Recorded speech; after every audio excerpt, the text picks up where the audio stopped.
И здрасти YouTube! Сега ще ви покажа как да си направите една много яка редстоун врата. Така. За целта ще ви трябват тези материали и правите така. 1, 2, 3, 4, на 5 отново. Тук слагате стъкло. Тук ето така.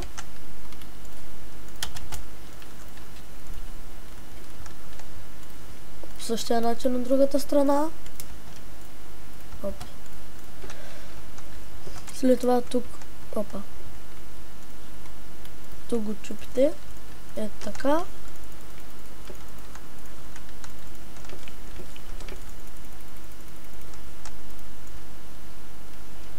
Слагате. Оп.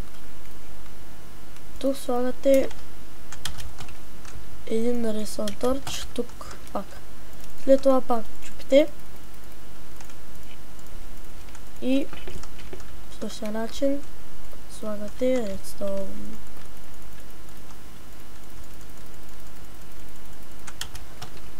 Така. Тук по средата много чупите.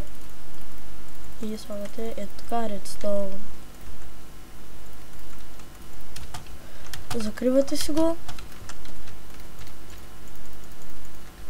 Ето така. Тук по същия начин.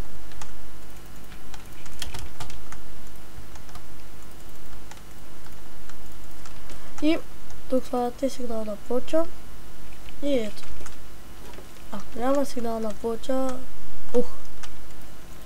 така. Тук се го закривате с каквото искате. С обсидиан, с бедрок, с абсолютно каквото си поискате.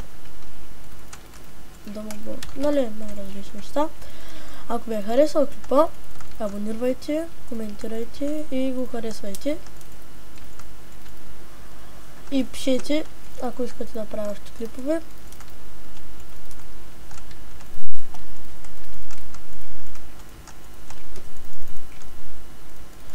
И ето.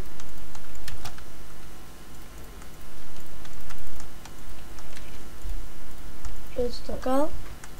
Сега трябва, нали, и тук си го закривате.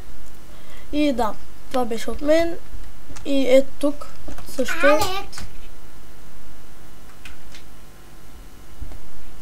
И това беше от мен.